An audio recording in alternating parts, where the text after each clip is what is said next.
JT and Rita's totally awesome and also fun show is made possible by Chuck E. Cheese's, proud supporter of PBS Kids, who know kids should act their age, especially when they're having fun. PBS Kids, where a kid can be a kid. and by the Corporation for Public Broadcasting, and by contributions to your PBS station from viewers like you. Thank you. Do you like things that are awesome? What about things that are fun? Well, guess what? It's time for a show that is both awesome and fun. It's JT and Rita's totally awesome and also fun show. It's more rockin' than a boulder, more rollin' than a Sesame Seed bun. Oh, yeah, yeah, yeah, yeah, yeah, yeah.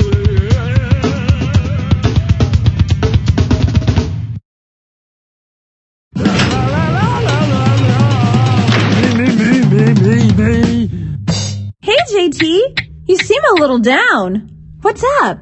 Well, my girlfriend Palilia said I should multiply the amount of time I spend with her by 10. Now, I want to make her happy, but I'm not quite sure what multiply means. It has something to do with toilet paper, right?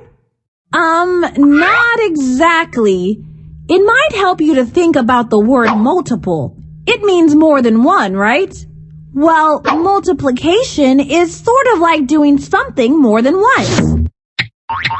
Well, I noticed that in each example, small amounts were put together to find a total amount. Yep.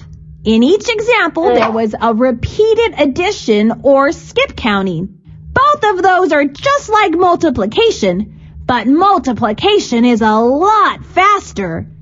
Just ask good old Murray. I'm sure he'll back me up.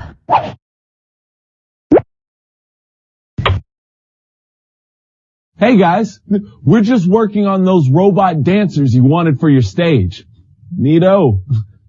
Anyway, Rita, you're right about multiplication.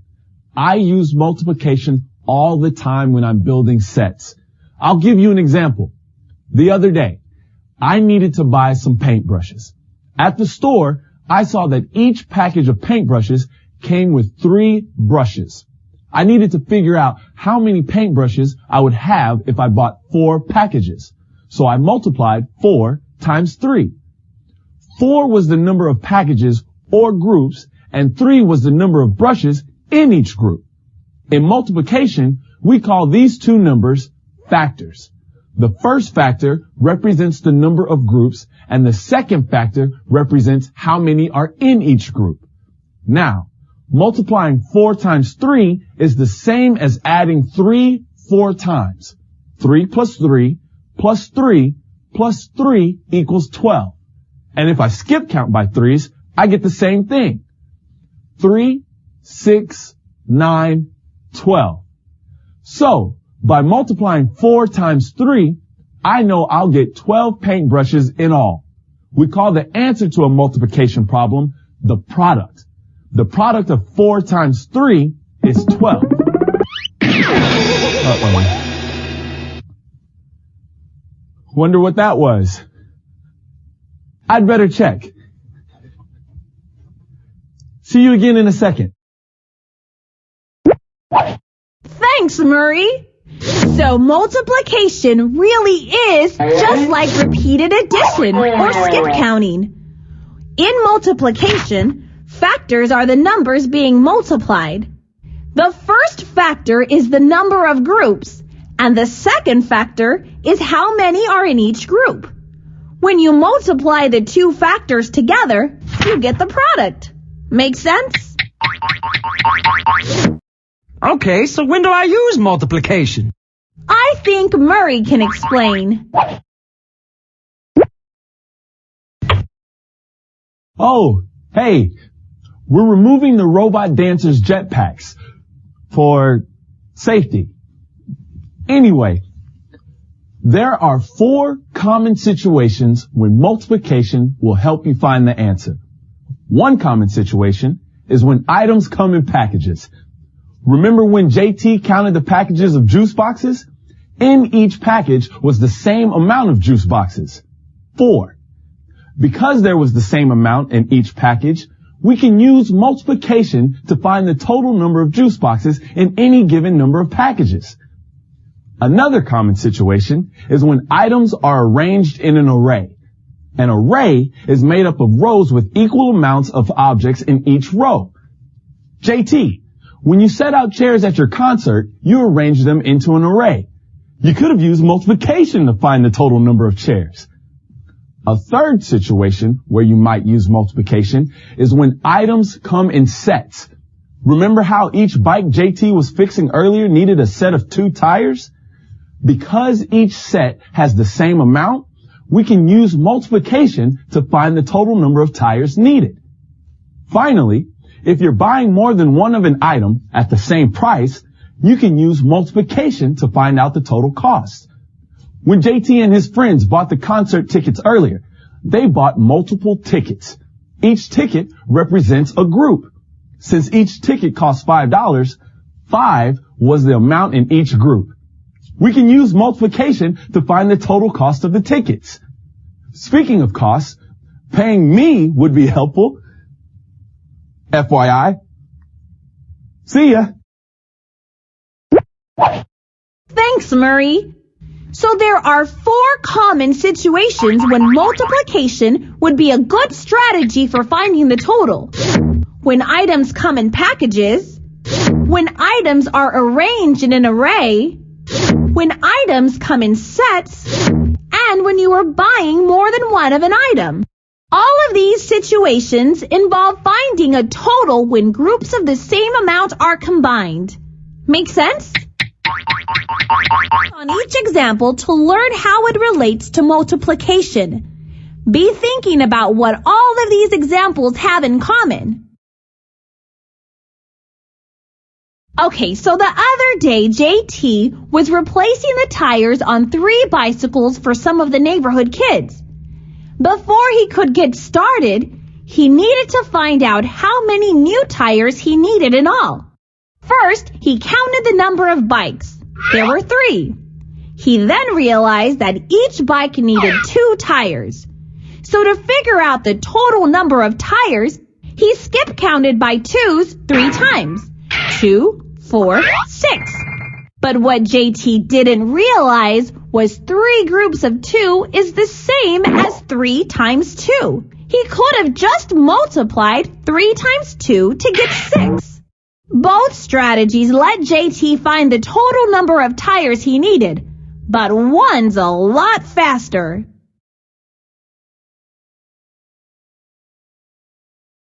Recently, JT was setting out chairs for a show we were putting on one Friday night at the local farmer's market. He arranged the chairs in 4 rows, with 5 chairs in each row. But JT lost count of how many total chairs he had set out. Showtime was in 2 minutes, and he thought that counting each chair would take a long time. So instead, he added up the number of chairs in each row. 5 plus 5 plus 5 plus 5 equals 20. But what JT didn't realize was that 4 groups of 5 is the same as 4 times 5. He could have just multiplied 4 times 5 to get 20.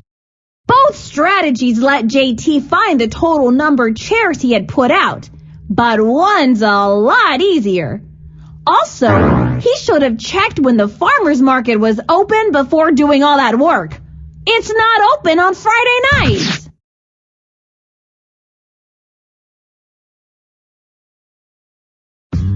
So last weekend, 12 of JT's friends came over to hang out. He wanted to give them all a juice box, but he wasn't sure if he had enough for everyone. When he looked in the fridge, he noticed that there were 3 packages of juice boxes and that each package had 4 juice boxes in it. To find out how many juice boxes he had in all, he added 4 3 times. 4 plus 4 plus 4 is 12. What JT didn't realize was that 3 groups of 4 is the same as 3 times 4. He could have just multiplied 3 times 4 to get 12. Both strategies let JT find that he had 12 juice boxes, just enough for each of his friends. So last month, JT and 5 of his... So now we know that multiplication is just like repeated addition or skip counting, only faster. In multiplication, the first factor is always the number of groups, while the second factor is how many items are in each group. When you multiply the two factors together, you get the product. We also learned that there are 4 common situations when multiplication is a good strategy for finding a total. When items come in packages, when items are arranged in an array, when items come in sets, and when buying more than one of an item. All of these situations involve finding a total when groups of the same amount are combined. I can't wait to tell Palilia. So long for now.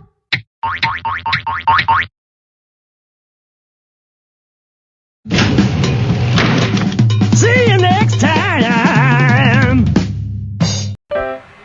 JT and Rita's totally awesome and also fun show is made possible by Chuck E. Cheese's, proud supporter of PBS Kids, who know when it comes to learning how to be fit for your life, you're never too young to start.